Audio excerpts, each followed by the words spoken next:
All right, good evening, everyone. Welcome to the city's second virtual public hearing. So we'll see how this goes tonight. We've got several participants on the line. Hope everybody can hear me okay. Give me a thumbs up if you can hear okay. There we go. There we go. Reminder, everyone's microphones are muted during the presentation so we don't get all the feedback through the call. My name is Brent Shoulders. I'm the Director of Neighborhood and Community Services. I'll be serving as moderator and co-presenter this evening. With me tonight is Nick Cook, the city's grants coordinator, and we're here to talk about the City of Bowling Green allocation of CDBG COVID-19 funding that we received, and we'll go into some details about that.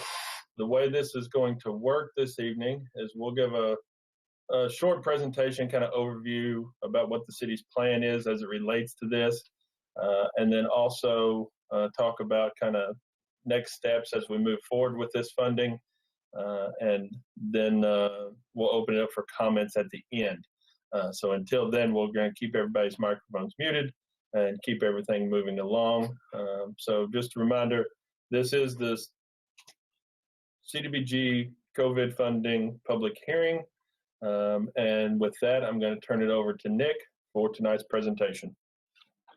All right, thank you, Brent, and everyone at home joining us tonight on our virtual public hearing for the city's community development block grant COVID-19 funding, which we'll be referring to as CDBG-CV. This was funded through the CARES Act, signed by the President on March 27, 2020. This is direct federal funding that comes straight from the U.S. Department of Housing and Urban Development directly to the city. The city received a direct allocation of additional CDBG funding notice known as CDBG-CV. And one of the things I want to point out that this is a separate pot of money. This has no relation to the city's other annual allocation of funding that it receives each year from HUD. Okay, so to get the funds out quicker in the communities, HUD has amended the rules. Not all of those, but as part of this funding, HUD does relax a few of the rules. One of the big one is there's no longer any public service cap. So previously, the city was limited to utilizing just up to 15% of its overall funding for public services. An example of that would be like rent or utility assistance. Now we can utilize 100% of this COVID-19 funding for public services. Also, again, to try to get the funds out quicker in the community, the public comment period has been shortened. Previously, we had to go through a 30-day public comment period. Now, 5 days is the maximum that we have to go through.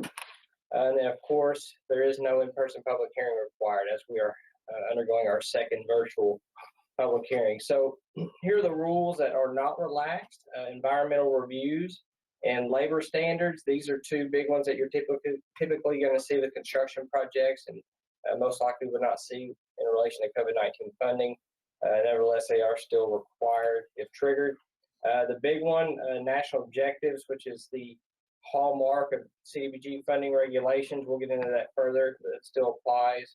Fair housing, and then non-discrimination, as any services provided with this funding must be open to everyone in the community, regardless of race, ethnicity, disability, gender, etc. Okay, so we talked about national objectives briefly before. So anytime you utilize CDBG funding, you always must meet at least one of three HUD national objectives. The first, the one I anticipate seeing utilized for the COVID-19 funding, is that the funding must benefit low to moderate income persons. So low to moderate income is a HUD term, which basically means the persons must be at 80% or below the area median income, or there could be presumed benefits. So that would mean someone that is already predetermined to be LMI by HUD. This could be someone with a disability, persons with age, victims of domestic violence, homeless, severely disabled adults. There's special categories that HUD has already said these individuals in these classifications have a presumed benefit. We're not going to spend a whole lot of time on that tonight. If you ended up with a project that was something like that, then we could have that discussion.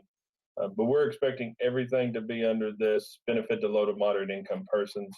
And we get a lot of questions a lot of times through our years of dealing with CDBG. Was, is this eligible? Is this eligible? A lot of things are eligible under CDBG, a whole lot of things, but you have to be able to document this benefit to low to moderate income person. So you're going to hear us talk about that. And then, so our next two national objectives: prevention or elimination of slum and blight, and then urgent community need, as we do not anticipate being utilized as part of this funding. Next slide, please. Want to make sure we were trying to update our capacity for this software before tonight's meeting. We did not get that update, so we're only allowed to have 25 participants through this program, and we hit that.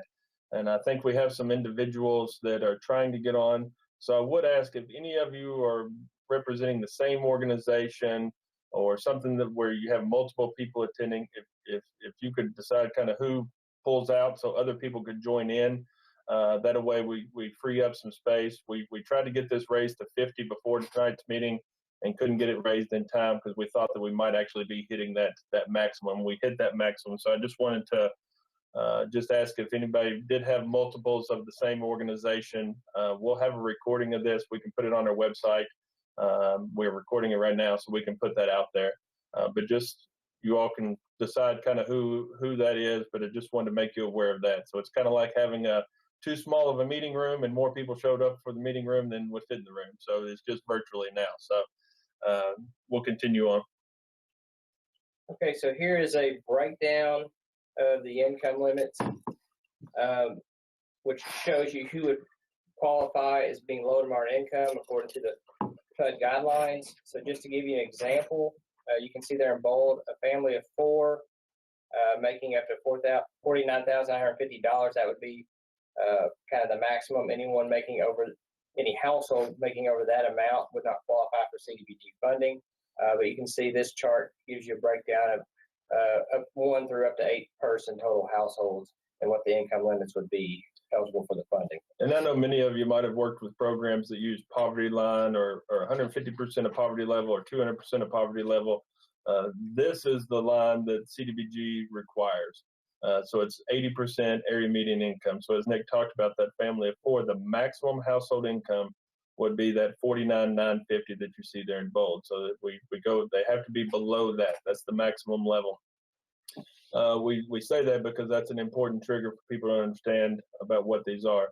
We have them up to 8. If somebody had more than 8 people in the household, we have ways to figure out what 9, 10, 11, and 12 is. We just generally don't have to do that very often, but we can do that as well. But this will give you a sense of what the real kind of target income ranges are when it comes to CDBG funding. So here's an overview of our process. We have our initial public comment period, which started April 23rd and goes through May 4th. Of course, we're having our public hearing tonight. Next in our process, we will have an agency application process that will be opening up in May. Basically, after that, the city will have a review committee that will then make funding recommendations to our city board of commissioners. Then we will have a second public comment period to review the city's intentions for utilizing the funds, and then we will present how those funds are intended to be utilized in a second public hearing to be scheduled at a later date. So what the decision was made here by staff to kind of bring back an old process that we used to use where we awarded funds out to agencies through an application process. So we have went back and retooled that application, kind of shook the dust off of it, and really tried to trim it down to really focus on the basic information that we need. So what the process will be is we'll open that up in May. We don't have a set date at this point. We'll kind of get into that later on for organizations to apply for this funding to then be used to serve the community related to COVID-19. So we're going to talk now a little bit more about kind of things to think about if you were interested in applying or you're working with an organization that's interested in applying. We're trying to also incorporate a little bit of what we used to do called an application workshop as part of this public hearing. And so that's kind of where we're going to transition into at this point. So $385,212 is the actual amount of funds of CDBG CV that the city has received from HUD. What we do is we plan to allow organizations to apply for a specific portion of the funding related to COVID-19. One of the things you got to look at is we must avoid a duplication of benefits. And so what we're talking about there, this was directly from what we received from HUD, was us as the grantee must try to avoid duplication of benefits. So if we had 3 of the same program out there that an individual wasn't benefited 3 separate times through all those programs, we're really trying to make sure that we can provide this funding. And Nick talked about related to COVID-19, and really the opening letter, opening paragraph of the letter that we got from HUD, it is for grants to prevent, prepare for, and respond to the coronavirus. So we're really going to be looking at coronavirus-related programs and services, since that was the direction that we were given from HUD. So again, this is federal funding, so it's not what you know, it's what you can show. So as part of this funding, the city will be developing reporting sheets and documentation forms to be utilized by any of our awardees. So what we're talking about on that side of it is we understand that not everybody is an expert in CDBG, so we try to make sure that we have as much boilerplate, templated things for grantees or awardees to use as part of that process. So if you are looking to apply for these funds, I don't want you to think that you have to develop all that. We will give you those, but we will expect those to be completed, filled out, turned back in as part of that process. So again, we must be able to show who benefited from the service. So we'll need to know the household, whether, if they're LMI, be able to document that. Need to document the household residing in the city limits of Bowling Green. It's very important. And we'll also be required to document the amount and the type of service received. That can be done in a number of ways: invoices, canceled checks, surveys, vouchers, things of that nature. One of the big things we cannot do is provide cash or direct income payments to individuals or families or households. This is a reimbursement program where we'll be reimbursing services that are provided to individuals and households in the community. So organizations would bill the city and then seek reimbursement. So, but the organization cannot provide direct cash or direct payments to individuals as part of this. So it's one of the big rules in HUD. They could provide a voucher, they could provide some type of other assistance, but it can't be that direct cash or income payment. And of course, with this being related to COVID-19, entities must have the capacity to social distance while providing services to the community. So since this is so much related to, you'll hear us say it all the time, the COVID-19, we also still want to follow the guidelines, and we don't know how long the guidelines are going to be in place, either from the state or from the feds, and how long that will last. But we still want to make sure that we're protecting people as we provide these services. So we want to make sure that organizations have that capacity in place to social distance. And that could be electronic stuff, that could be email, things like that. We don't want to see 400 people lined up outside of an organization trying to seek a service, all 6 inches apart. That kind of defeats the purpose of what we're trying to achieve here. So we're going to be looking at organizations' ability to social distance as part of their providing that service. Okay, so other things to consider: the city will review and award applications based off of demonstrated need, number of those they have the ability to serve in the community, COVID-19 related, and overall benefit to the community. We are not requiring, but we are encouraging you to partner with other organizations to deliver services to avoid duplication of benefits. Again, this isn't a requirement, we're just encouraging this. So what this could look like is several organizations coming together, each taking an individual service and then coordinating the services that they're providing amongst people who come into contact with them or that they interact with. So if an individual needed a specific service and they came into contact with organization B, but they didn't provide that service, but they're part of that kind of co-op or group, and they knew that organization A provided that service, then they could share that information, share that referral, share that information to make sure that that individual still got the services, even though it wasn't through that same organization. And then this helps avoid that duplication of benefits. So I really want to encourage the organizations out there to look at this as a way to, how can we partner together? This is a community response. We've seen the community respond in a lot of ways over the last several weeks, as we've all been trying to figure out how the best way to deal with the coronavirus and COVID-19. And so we're asking our organizations to do the same thing. How can we partner together for the benefit of the individuals that need this assistance and need these services? And how can we best do that for the community? So as Nick talked about, benefit to the community is a big thing that we look at, and that partnership could be a real benefit to the community, because you're avoiding the duplication, you're partnering with people, and you're still providing those services out to the individuals that need it. So this will be a competitive grant application process. If you are looking to partner, you must be a lead agency for the application and agreement. One of the important things that we'll be looking at here is capacity, making sure whoever that lead agency is, they have that capacity to handle the overall financial management, management of the services, etc. Other sub-agencies could provide different services based on the needs of each household in order to avoid duplication of benefits.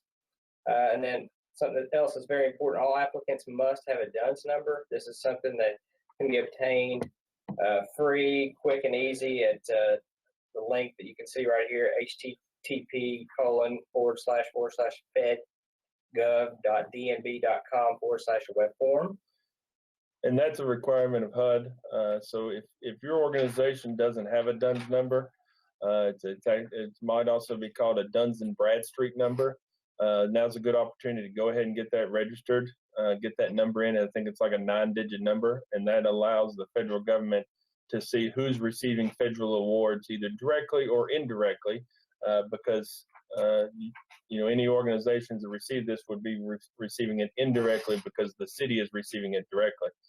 So go ahead and get that DUNS number, because we have to report that back to the federal government so that they know where all the money went and which organizations received what. So just be sure, if you don't have that, many of you probably already do, but just want to remind people that now's a good opportunity to go ahead and get that number if you don't. Okay, so this concludes our public hearing presentation. Anyone interested in submitting written comments, please do so by May 4th, 2020 to Nick Cook, Grants Coordinator, P.O. Box 430, Bowling Green, Kentucky, 42102-0430, or ncs.info@bgky.org is where comments can be emailed to. Please watch for updates and our draft plan for the use of these funds at www.bgky.org, and always please keep a lookout at our social media platforms, Twitter and Facebook, for information as well. So we'll actually be amending what we call our year 16 action plan that will run through this fiscal year once we actually know where the funds will go. And so we'll have, as Nick talked about earlier, we'll have another public hearing, another public comment period, and we'll post that any of those amendments through there. But there will be another opportunity for public comment and another public hearing. Probably going to be virtual after we make award and we kind of make all the decisions for everything as we amend that action plan. So with that, I see looks like probably 23 people out there, and I'm going to unmute microphones. And if you are on the screen, no, I've got a couple of people that called in, and you want to raise your hand. If you have a little hand button there that you want to make comments, that might help us manage this, because I'm afraid if I turn on 25 microphones, we're all just going to be caught up in a big circular conversation. So if anybody wants to raise hands, then I can individually open them up, and then I'll go to the phone lines to see if anybody else has. I do ask that if you do make comments, please state your name. Many of you have names on here, but we still want to be able to take notes and know what these are or what people are saying and who said it. So with that, I'm going to go to, looks like Susan, and I have unmuted your microphone, Susan. Thank you. Thank you for this presentation. And I have what I might consider a dumb question, but I'm kind of new to this process. when you talk about publishing the decisions, are you talking about once you have received all of the applications and you have made funding decisions, that will be, that then you will solicit comments on those? So yes, so we have 2 public hearings as part of our processes. We have an initial public hearing and then a final public hearing. This would be our initial public hearing as it relates to the year 16 amendment. The public hearing we had a couple weeks ago was our final public hearing related to the new year 17 annual action plan that was to be approved by the commission next week. I know there's a lot of bureaucracy sounding words there, so I apologize for that. So yes, we will have another public hearing where we will announce and solicit public comment about those, and those would be discussed as part of, these are the recommendations staff is making for the allocation of this CDBG CV funding. All right, thank you. Anything else, Susan? No, not at this time, thank you. Okay. Bonnie, I'm going to unmute your microphone. Bonnie, I think you're still muted. If you want to check on your end.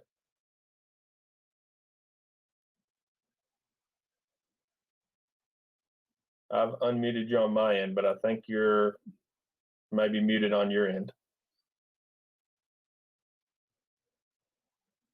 Yeah, I'm still not hearing you, Bonnie. If your microphone is red at the bottom of the screen, then you can. There's a couple of different ways to mute microphones. Okay, can you hear me now?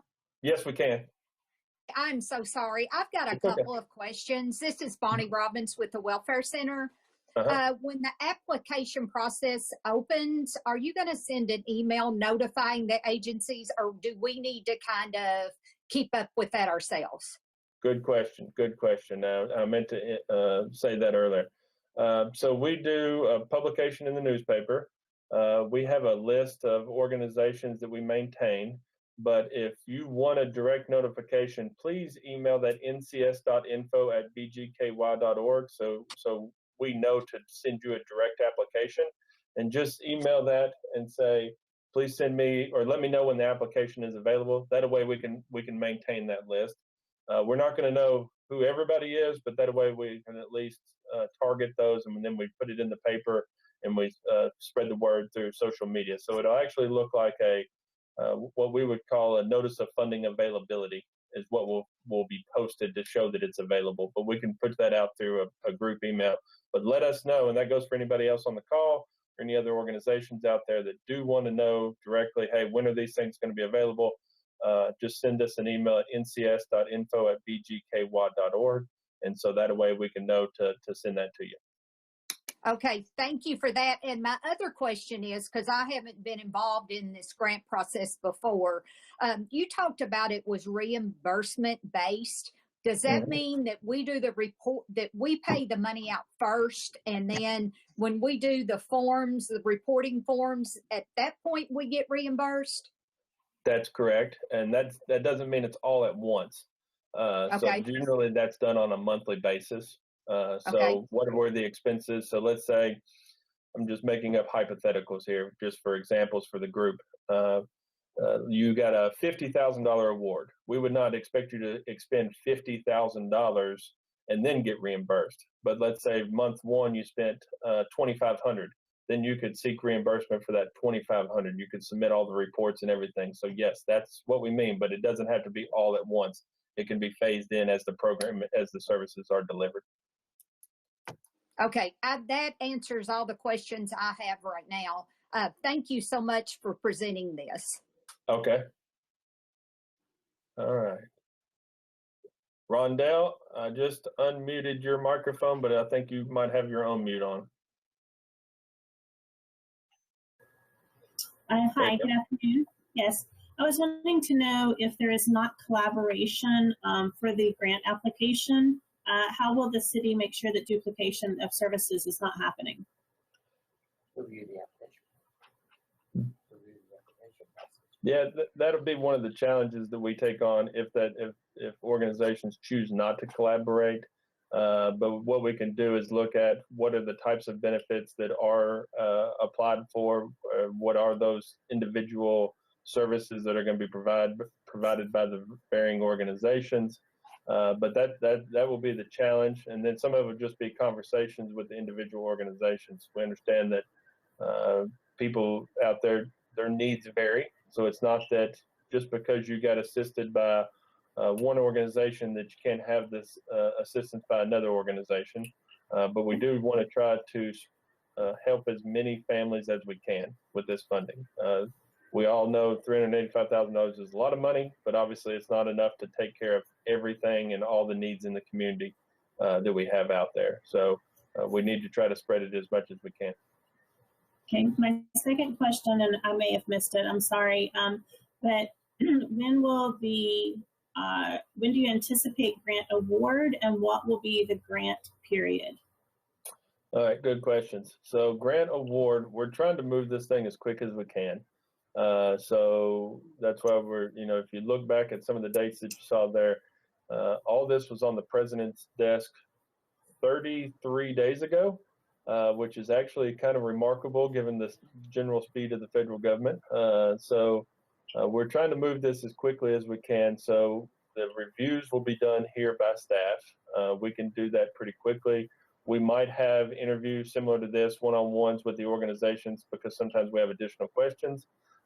With the reduced comment period, that helps expedite quite a bit because that takes about 60 days out of the process just unto itself. Public services are generally exempt from environmental review. So that takes that out, takes out the labor standards, it takes out a lot of the other bureaucratic things that slow down projects. It's hard for me to say at this point because we don't have access to the funds yet. So we want to make sure that we have access to the funding before we get to that true agreement period. But we're looking at possibly sometime late June. And then as far as length of agreement, we haven't established that at this point. Generally, whenever we did this in the past, it was 12 months. Whenever we used to do this several years ago, that we used a full fiscal year. I don't know that we'll go that long, but we want to see all the money provided, but we want to see it provided as quickly as we can, but also effectively and efficiently too. And just to reiterate, this would be City of Bowling Green residents only. That is correct. These are entitlement funds awarded to the City of Bowling Green. And so they would be in the city limits. And so if sometimes people say, what about the annex? So if that question comes up, city limits are city limits. That includes any annexed areas. So it's about 40 square miles. You can check addresses we have an online GIS system. So those are things that we would be looking at to make sure documenting as part of that eligibility is that you are helping city residents as part of this funding. Thank you. That's all the questions I have at this time. Okay. Thank you, Rhonda. Anybody else have questions? Raise your hand. All right. Chiquita, I'm going to unmute your microphone, okay? All right, Chiquita.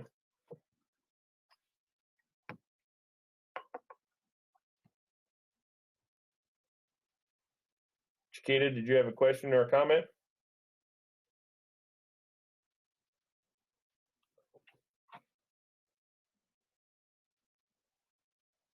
I can't see you, Chiquita. Okay, I'm gonna give you one more shot. Okay, the next one I see is Alan. Alan, I got you unmuted. Yeah. Yep. Can y'all hear me? Yes, sir. Okay, cool. Hey, this is Alan Smith. I'm with Kentuckians for the Commonwealth, and my better half, Jeannie, over here. I just want to make sure I understand part of this appropriately. We're most interested in rent relief and then paid sick leave for workers that have to stay home because they're quarantined because they've tested positive. And I just want to make sure that that kind of program would be permissible. I know it would be like something like a cash payment, but it would obviously go through an organization and not just come straight from the funds themselves. that'd probably be better if we talked offline where we had a chance to kind of go through and see a little bit more, really kind of hone in on what it is that you're talking about. So we have a better understanding. I will tell you, there's a lot of things that are eligible, but it's all about how it's structured and how things work. Rental assistance, that's definitely eligible, no question about it. It's really about the process of it. So I'm not sure what rent relief is. And the sick leave is a little bit different. So maybe you just reach out and we set up a time to have a call, and then that'll give us a time, and you can just go through that NCS info email, and then we can give us a chance to kind of pull the book out and read the regs on that. Okay. Cool. Did you have any other questions or comments tonight, Alan? Nope. Okay. Thank you. Akeisha, unmuting your microphone. It looks like you still might be muted on your side, though. Hi, can you hear me? Yes, we can hear you. Good evening, Akeisha. Okay. Great. So I just had a couple of quick questions as well as to what counts as an agency. I know you went over getting the DUNS number before, and that it has to be a local, has to have a local benefit. My question is whether an organization can apply for the benefit of a local household or entity, but be outside of Bowling Green. So can the organization be outside of Bowling Green? Yes. Yes, it does not have to be a local organization that applies. We have done agreements with organizations out of Lexington or Louisville or things like that, but the beneficiaries, the who benefits, that is what has to be local. So yes, the organization itself does not have to be a local organization, but the who benefits from the service has to be local. And by local, we mean inside the city limits of Bowling Green. Great. And I don't know if there's any kind of template on a website with more information, or if maybe I know you might not, maybe you will have this information off the top of your head. I didn't want to put you on the spot. If you could give an example of a public-private collaboration that worked in the context of CDBG. A public-private collaboration that works. I don't have any direct experience with one. I'm not saying that I have some that didn't work. I'm not saying that. I've just never been a part of one. But, well, I can't say that. I have done some with private companies. I could see possibility of maybe, this is just a really off the top of my head example, maybe the bank was foregoing something as part of mortgage, but they were also getting payment through the CDBG, something like that. That could be a public-private. You could be a private entity, meaning a private corporation, and apply for these. So whenever, kind of go back to your first question, you don't have to be a nonprofit to apply. We have done agreements with private companies. That doesn't matter as much as the individuals receiving the benefit. That's really what we care about. That's what HUD cares about. So that's one example. I just haven't had any. Can you think of any others, Nick, that we've done? No, I mean, typically we partner with public nonprofits. Yeah, that's our kind of bread and butter partnership. Not saying we'd be against it. I'm not saying that. It's just we just don't have as much experience with it in the public service side. We used to do a lot more experience with it in the economic development side years ago through our previous jobs, but that was a whole different process. Great, thank you. I kind of feel like we're hosting a radio show here. So, Chiquita, I'm going to give you one more try. You got your hand still raised.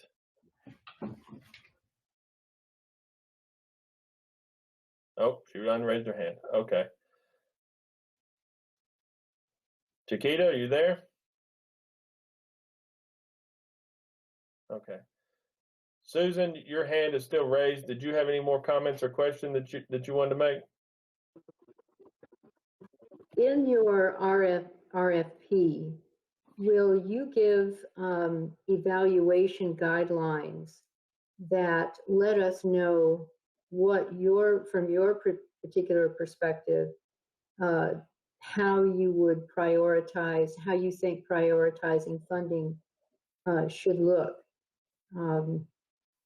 I know that part of that is a public comment, but in most RFPs, there's an evaluation scheme where they even sometimes give you the number of points for various sections of the grant.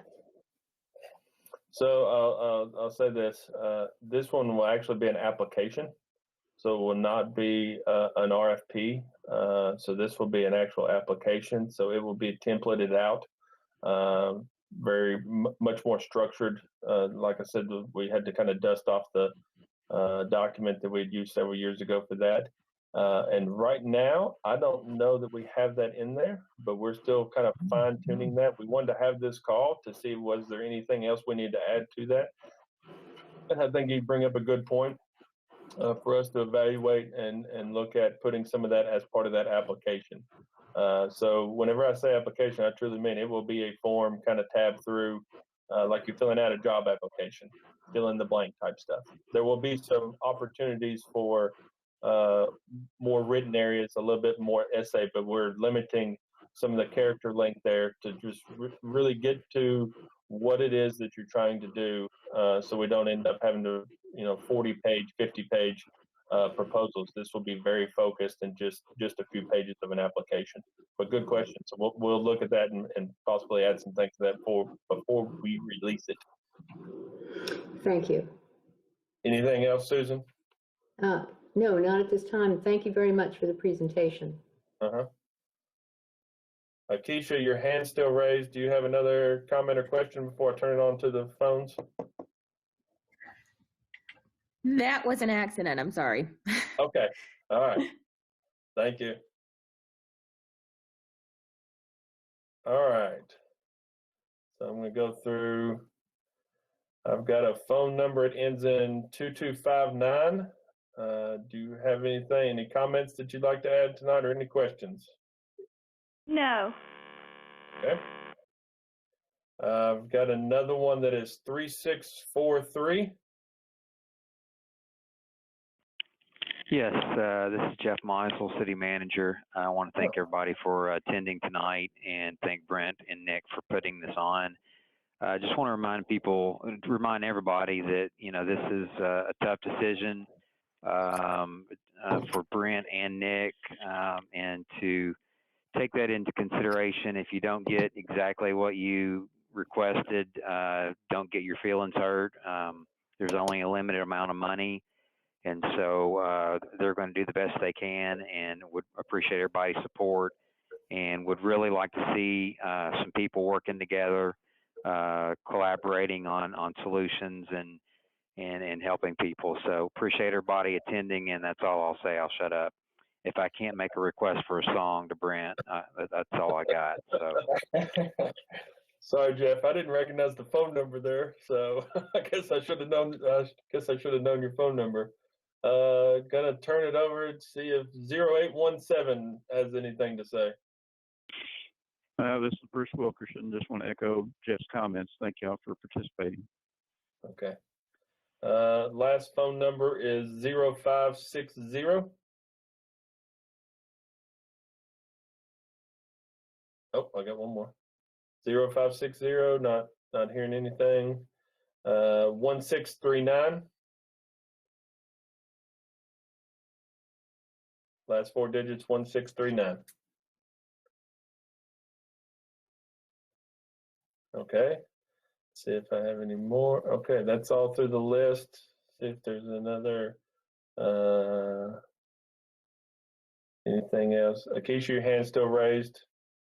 Is there anything that you want to add, or you want me to see if I can unraise your hand? I don't know why that is happening. I'm sorry about that. I'm finished with my questions. Okay, I'll lower your hand so that way I know. Courtney. Yes. Now, can you hear me? Yes. Oh, thank you so much.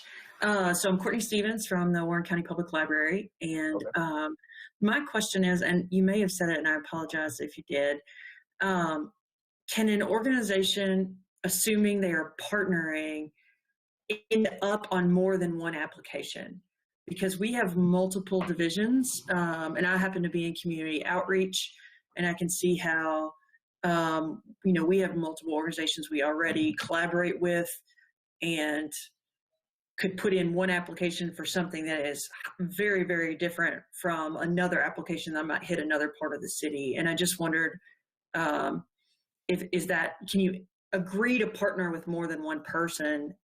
Yeah, absolutely. Yeah, because we could foresee that just depending on what the services are, what the things are. So yeah, we could see that. That Okay. wouldn't be a problem with us. Okay. Anything else, Courtney? Before I mute you No, back? that's it. Thank you so much. Rondell, you raised your hand again. I've unmuted your mic, but it looks like your microphone's there you go. Phone number 0560 text me and asked if you could see that her hand is raised. She is wanting to make a comment. Okay, thank you. I will go back to 0560. Thank you. Was there anything else, Rondell? No, sir. All right, Dana, I've got your mic unmuted. Hey, Brent, can you hear me? I can hear you. I can't hear anything. Oh, let's go at you.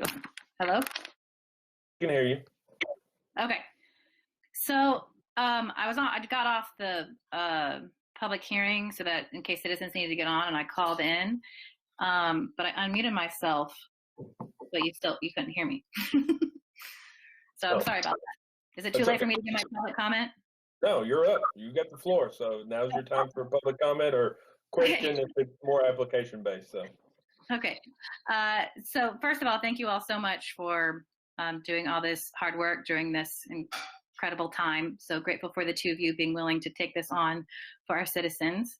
The process you outlined looks great, and I'm really grateful for all the organizations who are going to put in extra time on top of already meeting needs to see if they can bring even more relief to our citizens.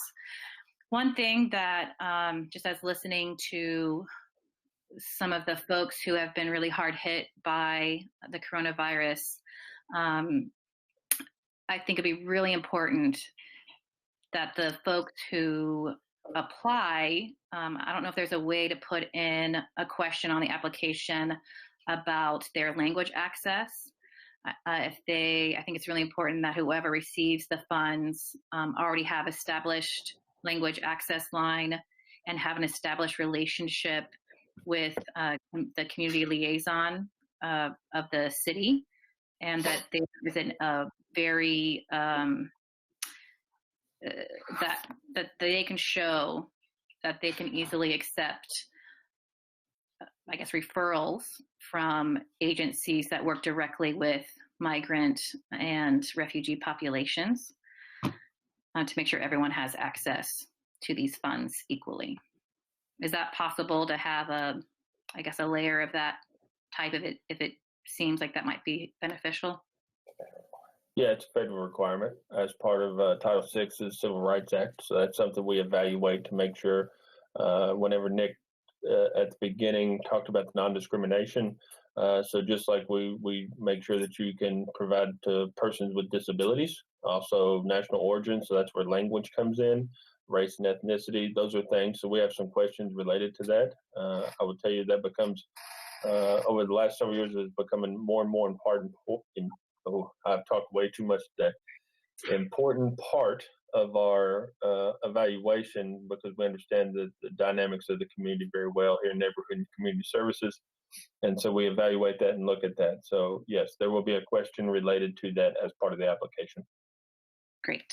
And the one other thing in terms of what I've been hearing in terms of who's really been hard hit, it seems a lot of our essential workers, unfortunately, of course, they're being exposed because they can't stay healthy at home because we won't be able to eat if they quit their jobs. But that means they're also getting sick. And some of the employers, unfortunately, are not providing paid leave, or they have told them if they file for unemployment that they will contest it. So if there is a way to have a fund for those who have been quarantined and can show that they are not able to get unemployment or paid leave, and if they're an essential worker, that have been able to make it where, the rest of us don't starve, that they have access, or that be a priority for these funds as well. Okay. And I think that kind of relates to similar to Alan's part, and we'll talk about that because we got to determine some eligibility stuff there. But I think there's some ways to make things work as long as we can document that national objective is the big thing, and then it comes down to some eligibility things. So thank you for that. Thanks. Anything else, Dana? That's it. Okay. Courtney, you still got your hand raised? Are you good? Oh, there we go. Okay, so I'm going to go back to, I think Rondell told me 0560. All right, so 0560. I hate referring to people as numbers. That sounds so cold. So 0560, if you would state your name and then go ahead with your comment or question. Okay, can you all hear me now? Yes. Okay, sorry, I tried to talk the last time and I guess I never got through. This is Tory Henninger, the director for BRASS, the Domestic Violence Program. I just wanted to more so make a comment than have specific questions that, as kind of referencing Dana's point about being an essential operation, even though we've had to change some of our operations, we are remaining fully functional as an organization. And so we are willing, as the current head of our community coordinated entry system, which works with all of our homeless service providers, well, not all, but most of our homeless service providers, to try and help lead this process. So anyone who is interested in looking at those collaborations that you mentioned, please feel free to reach out to me, or if you have Rondell's information. I know Rondell and I have spoken about this as an opportunity.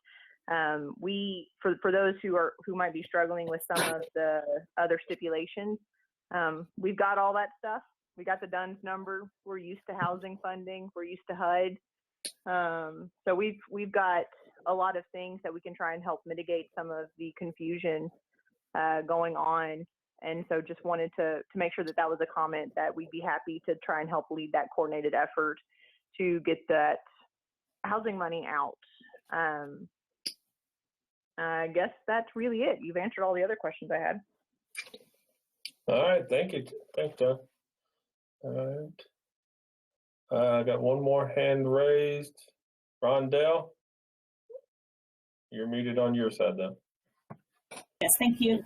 I just had one final comment, not a question. I would like for consideration to also be for people who are currently experiencing homelessness, that some of the funding be allowed to help them move into permanent housing, as that their health is extremely vulnerable right now through the pandemic.